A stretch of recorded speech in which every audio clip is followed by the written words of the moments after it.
Taekwondo doesn't work unless you're John Jones. Those of you that don't use spinning back kick, it's a very useful tool and you should have it in your toolkit. If you don't have it yet, make sure you stay tuned. We're gonna get it done right now. Make sure you stay to the end of the video. I tell you my super secret trick to make sure that you can spinning back kick everybody and be accurate with it all the time so they're not taking your back and you're not just hitting air.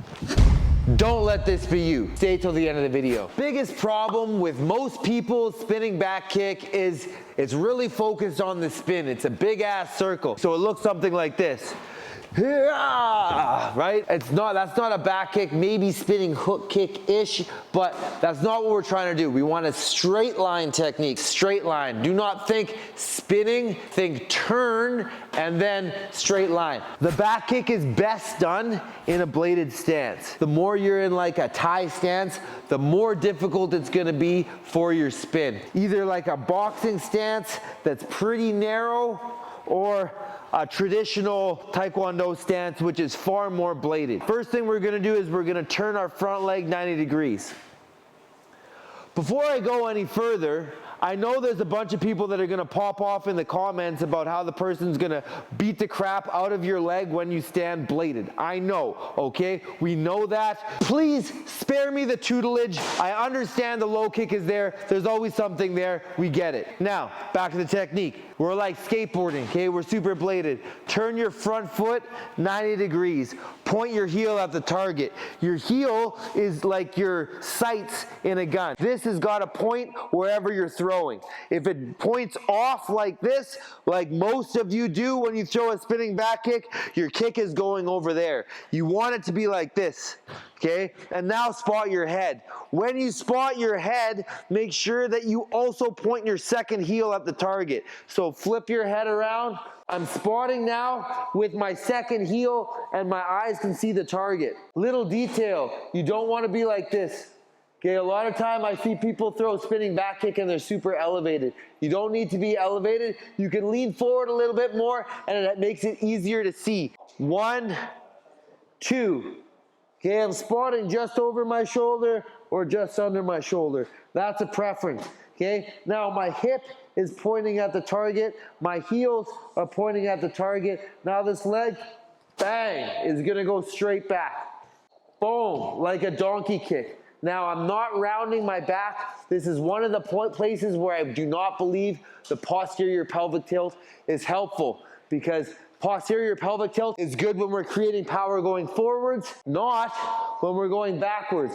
I want the anterior pelvic tilt, okay, to really stretch all those muscles so they can snap. Again, we're going step 1, turn the foot. Step 2, spot the head, turn the second foot, point the hip, okay? And now we're kicking straight back. Boom. With the heel, toes should be downward turned 45. Not like this, like this. And now after we land, don't continue to spin to here, okay? We're gonna land, boom, and then down to our second stance. Okay, so we've got the guy on the cage. I'm in that stance. Now, even if I stand in a traditional boxing stance or a Thai stance, universal MMA stance, check the link down below for the universal MMA stance video if you don't know what we're talking about. I can hide that in my footwork. So I can be bouncing here and boom. As I bounce, I can just bring this foot back and this foot forward, okay? And I'm immediately in that bladed stance. Okay, now from here, I'm gonna turn. 1, hip points, heel points. 2, okay, second heel points, hip points. I'm arching my back, stretching all of these muscles. And now, bang, okay, I'm going straight back, bang. I want to impact solar plexus or liver. Those of you that watched John Jones on the weekend, it was direct impact, heel to rib. He did it from southpaw. Here, here, and then bang, right to the rib. Probably broke his rib. Now over here, there's less to hit. There's less to hit because the liver's on the other side. The organs here aren't the greatest, but that rib cage will snap no matter what side you hit, as long as you impact with the heel. Don't do this to whack toe back kick, okay? Whack kick. Don't do the whack kick, do the back kick. That's a slogan. I'm like Donald Trump with the slogans, okay? 1, 2, boom, 3, 1, 2, boom. And now, if this guy comes in, bang, I still have my side kick. Okay, if he comes in, bang, I still have my hook kick. I'm leaving this way. I'm not gonna do this, okay? Bang, and then try to do this. It's too late. The problem with the spinning back kick is you're blind for a split second, right? But go blind once, don't go blind twice. Like blind mice, don't go blind twice. Okay, boom. I don't want to do this. A good wrestler can attack my back here. A good striker is going to hit me over the shoulder right there as I'm spinning around. Definitely don't do this, okay? Don't go bang, and then try to spin this way. It's super awkward. It's almost impossible. And if you are doing that, your back kick probably hit with the toes anyway. In order to hit with the heel, you got to use that straight line. From here, 1, 2, bang, 3. There's lots of ways that we can kind of goat people to go into our back kick. As a southpaw, in open stance, we talked about a little bit of, I think we talked about this in the open stance course. I think we talked about this in the open stance course. And if we haven't, I'm gonna go back over and we're gonna put it in there because this is important. When we're in open stance, where's the guy trying to go? He's trying to go away from the power, right? Boom, away from the left hand, boom, away from the left kick, which goes whack right into your spinning back kick, which is why John Jones was able to decimate the guy with it on the weekend. In order to get him to go that way, we're gonna throw chipping shots with our power side. I wouldn't try to go full bore and like really rip it with this side because it's just gonna make the back kick a little further away. Okay, if I'm going bang as hard as I can, it's gonna take a long time to get back in order to get back to that second side. So I'm gonna throw something like a front kick, a chopping front kick, pop, a P-chuggy, pop, chopping left hand, like sharp left hand, bang, in order to get the guy to drift this way. As soon as his foot crosses that line, now I'm on the inside track, which in some situations is terrible. But for the back kick, it's absolutely perfect, okay? That's exactly where you want to be. Boom, he goes that way, bang. Now, in order to make sure that this works fluidly, the timing is really important. I don't have time to throw my kick and then come down and do a stutter step and then start throwing my back kick. It's got to be all one motion. Okay, shout outs to Johnny Mucciaroni for teaching me all this stuff. OG black belt from Montreal. Appreciate you, everything you did. So I'm gonna go boom, and now as this is coming back, my standing leg is gonna pivot, okay? Boom, pivot, hard pivot. Get that heel pointing towards your target right away. And now you can spot and bang, unleash. It's one move, boom, hook, bang. If you take stutter steps in between, you're not gonna have the timing right. If I try to go boom, just circle, way too long. Okay, I can't step around. It's gotta be a really, really tight spin. Boom, bang.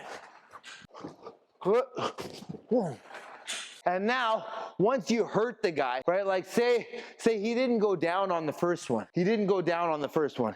You hit him there, it's like, oh, that sucks, but he's still alive. Where do you think he's gonna think you're throwing the next time? The same spot, right? So then we can take his head right off with the spinning hook. It's a little harder in open stance because we got this shoulder to deal with. You can do this exact same thing in closed stance, and then you're hitting the open side. So his shoulder doesn't protect him here. Here, his shoulder is a lot more protected. But if you're really good with the accuracy, you can do it either side. We get him to go this way, boom, and now pivot, okay? Spot, chamber, out, and across. Hook and cut them right across the temple, jawline. You can even like scalp kick this, like Barboza to Edom, I think. Terry Edom, who Ding, bro, the nastiest spinning hook kick that we've seen in the UFC, very likely. Maybe Wonderboy Thompson, same thing, regardless. Okay, so I set up my back leg to make him move away from the power side. Boom, he's moving to the weak side. Maybe not. Okay, I've got the leg on both sides because I can spin. Now, little trick here, if you look down, as you're doing that spin, if instead of spotting the head, you spot the body, they never see it coming upstairs, and it can get really, really nasty. Shout out to Kung Lee. Kung Lee showed me this when I was on The Ultimate Fighter. The look down and throw up. And that works for all techniques, but he was really one that taught me about it on the back kick. Okay, so boom, hook, look at the body, bang, upstairs. Okay, now, there's one thing that I got to talk about when we're talking about the spinning hook kick. Most people, when they throw it, they forget to chamber their leg. You don't want this big, long thing coming out like this. Oh, it's super easy to see, and it's not deceptive at all. It's very easy to see where it's going, and it takes a long time to get there. Okay, so what you want is like a whoosh, like that, okay? Whoosh. In order to do that, you have to have a chamber. We go... And now, chamber here, okay? Don't do this. Don't do that. We don't want this. If the leg is long on the way out, it's just gonna take way too long, too easy to see. Okay, so we're going foot, spot, chamber, extend, hook. Chamber, extend, hook. It should fit in a hallway, and it'll be way harder to see, and there'll be more of a whip to it. Whack. Whack. I'm bringing them this way, bang, to the body. I'm bringing them this way, bang, to the body. Okay, and then again, I make them go that way, bang, upstairs. Doesn't matter, closed stance or open stance, we can do the same thing. Bang, bang, bang, bang, bang, bang.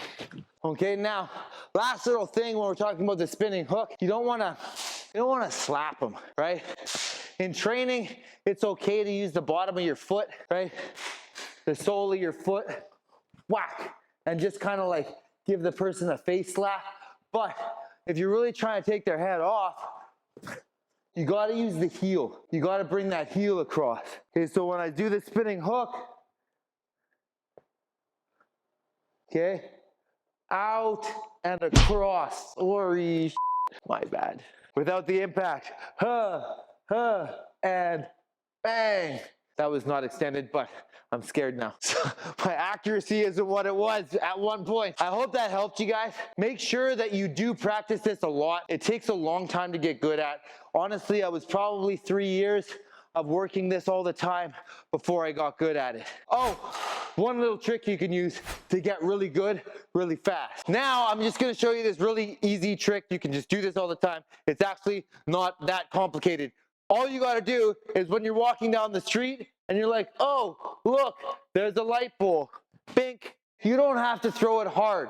And there's a whole lot of poles when you're walking down the street. I will be walking down the streets of Montreal, right, from the metro or whatever, and there's like, oh, a light post or a stop sign. I just go, bang. Practicing that accuracy. Because when I first started throwing this kick, I don't know if you guys have this problem, I would hit a lot of air. But even more than I would hit air, I would hit people in the nuts or I would hit them in the face when I was trying to hit them in the body. And that makes it terrifying because then you don't want to throw it in training, right? And if you can't throw it in training, you're not going to throw it in a fight because you fight like you train. So when you're walking down the street, do, there's nobody around, or there is, but they're not in the way. You see a pole, mark. Point your heel, point your head, bang, make sure you land it, and then keep walking. And look, another one, bink, and go on your way. A lot of people will look at you super weird, but I don't care. I'm the guy that will literally shadow box in the bank lineup. I'm in an airport, right? In an airport, no problem. Me and Alec are in this airport coming back from this fight, and I'm doing this like weird kung fu dance, learning how to break people's wrists and stuff in the air. I don't care. I will practice all the time. I'm in the airport like this, just practicing, closing my knuckles and closing my fist on impact and hitting with my knuckles. I don't care. I will practice constantly, and that's why I got way better than most people, because they just practice in the gym. I will practice all the time, on the street, everywhere, always. Okay, so do that and you'll get good. Hope you guys liked the video. Peace out.